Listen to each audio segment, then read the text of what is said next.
Preste atenção, você que já sentiu os sintomas de uma gravidez e aí quando chegou no médico ele disse, olha, o que você tem na verdade é um ovo cego. A gente vai tentar entender o que é ovo cego. Existe mesmo esse termo? É mais popular? Os médicos usam para ajudar as mulheres a entender o significado? A terminologia, esse termo ovo cego, é um termo muito popular, que tem tecnicamente o nome de ovo anembrionado. Ou seja, é um ovo que não tem embrião. A mulher engravida ao início da gestação e em algum momento esse embrião que se formava, ele estaciona, ele para de crescer, para de se dividir, e a ultrassonografia transvaginal, aquela primeira que é feita com 6 semanas de gestação, ela não visualiza embrião. E aí você aguarda um pouco mais para que possa se desenvolver e repete com 1 semana, 15 dias, persiste sem aparecimento de embrião. Nem batimento cardíaco, nada, ou chega ainda a registrar algum batimento? Não, nem botão embrionário. Porque se você chegar a registrar batimento, você dirá que houve um óbito fetal intrauterino. Mas aquela gravidez era embrionada, tinha embrião. Então, quando você sequer visualiza o embrião, naquela idade gestacional, você supõe que ele se formou, mas em algum momento parou de crescer, parou de dividir células e não é mais visto. Quer dizer, então em nenhum momento da gestação, clinicamente, você viu o embrião. Você sabe que aquela mulher engravidou porque há um saco gestacional, há o líquido amniótico intrassaco, então você diz que é um ovo anembrionado, ou seja, é o ovo da gravidez sem o embrião presente. É uma alteração na formação do embrião bem precoce.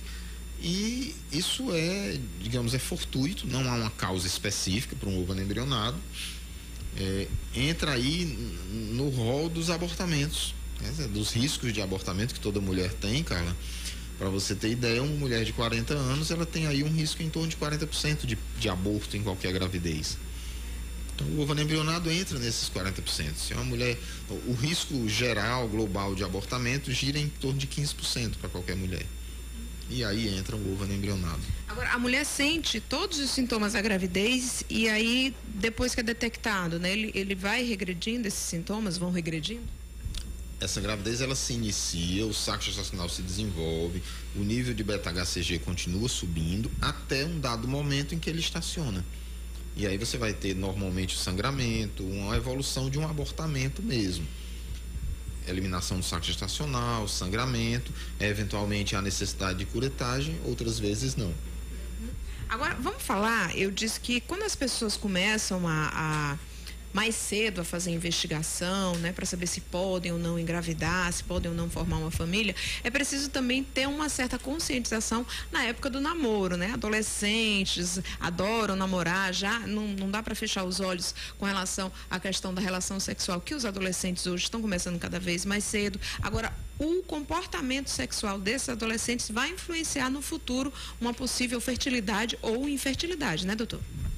Na verdade, assim, a fertilidade humana, ela tem alterações que são desenvolvidas durante a vida inteira. Existem causas genéticas que você não tem muito como mudá-las, mas existem causas adquiridas. A gente pode citar as doenças sexualmente transmissíveis, por exemplo, existe a clamídia, que é uma bactéria que pode ser contraída no ato sexual, que causa obstrução de trompa, uma doença silenciosa que não dá muitos sintomas, mas que lesa as trompas. As doenças inflamatórias pélvicas, de uma forma geral, que possam acontecer pós-ato sexual, em algum momento, também levam a obstruções de trompa. Então, assim, o cuidado com a saúde geral do indivíduo, e especificamente com a saúde sexual, é importante, no sentido de que você se proteja de doenças várias que possam, daqui a 10 anos, daqui a 15 anos, trazer quadros de infertilidade. Então vamos falar assim sobre cada uma delas com mais detalhes para o pessoal de casa entender. Por exemplo, a clamídia, né? Você falou que é uma doença silenciosa. Então como é que esses adolescentes vão descobrir se estão ou não com clamídia, se tem que fazer um tratamento, tem cura? As infecções por clamídia, Carla, elas são muito, como eu falei, silenciosas. Na maioria das vezes, o indivíduo ele nem sabe em que ato sexual ou em que época da vida ele teve contato com a bactéria. Porque, diferentemente de outras bactérias, como, por exemplo, o gonococo, que causa gonorreia, que dá uma infecção exuberante, assim, com sintomas abundantes, claramente você percebe que algo não está normal, o indivíduo tem febre, tem secreção vaginal ou peniana intensa. Quer dizer, você tem aí um processo inflamatório infeccioso bem estabelecido, bem documentado. No caso da clamídia, isso não funciona dessa forma.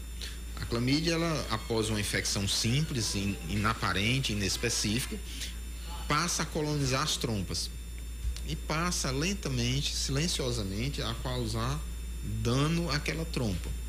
E aí, um belo dia, você tenta engravidar e não consegue. Vai submeter uma investigação diagnóstica e descobre em uma histerosalpingografia que tem obstrução de trompa. Então, muitas vezes foi causada por aquela clamídia que você adquiriu há alguns anos atrás e que não se apercebeu. Agora, por exemplo, um exame de prevenção, né, que normalmente as mulheres fazem ano a ano ou a cada 6 meses, pode detectar a instalação da clamídia? Habitualmente não. Por quê? Então como é que a gente descobre? Habitualmente não, porque se você teve um processo inflamatório vaginal que a gente chama de inespecífico, ficou boa porque usou um creme vaginal, usou algum tratamento, a infecção subiu para a trompa, ficou lá quietinha, não está lhe causando problema, não está causando dor, corrimento. Então, é difícil você dar esse diagnóstico. A sugestão é, sempre que você tem qualquer processo inflamatório, procurar o ginecologista, ele vai tratar esse processo inflamatório. Se esse processo inflamatório é persistente, você vai fazer investigação, às vezes, para clamídia. E a sorte é que, como há um uso abundante de antibióticos e a clamídia não é uma bactéria que seja muito resistente, ela é inclusive sensível ao uso dos antibióticos mais usados, como a ciprofloxacina, como a azitromicina, que são antibióticos que com frequência o ginecologista utiliza, ele mata aquela bactéria. Só que não é a infecção aguda, não é a presença imediata da bactéria que causa a doença tubária. A doença tubária, ela é sequela, é uma cicatriz do processo que se instalou. Então, matar a bactéria precocemente é ótimo. Mas se você mata a bactéria depois de 10 anos, ela morre. Mas a lesão crônica ficou. Com relação a infecções pélvicas, né? O que a gente pode falar e alertar? Essas, no caso, podem ser detectadas no exame de prevenção, no exame ginecológico? As DIPs, chamadas DIPs, que são doenças inflamatórias pélvicas agudas, elas são facilmente diagnosticadas. Por quê? Porque elas evoluem com um quadro de dor importante, com secreção vaginal importante, com febre. Então, as DIPs em geral, as doenças inflamatórias pélvicas em geral, elas não passam desapercebidas porque elas têm um quadro clínico com abundância de sintomas. Com isso, você detecta precocemente, você vai procurar um médico, vai usar antibiótico. Então, nesses casos, você, quer dizer, de certa forma não é agradável ter a doença inflamatória pélvica, mas se ela acontece, melhor que tenha sintomas, para que você possa tomar medidas cabíveis. E essas alterações tubárias são possíveis de serem revertidas quando acontecem, seja por clamídia ou por qualquer outra bactéria? Na grande maioria das vezes você não consegue reverter a fertilidade daquela trompa. E aí são pacientes que eventualmente precisarão fazer o tratamento de reprodução assistida. Aí você tem que torcer para pelo menos ter uma trompa intacta?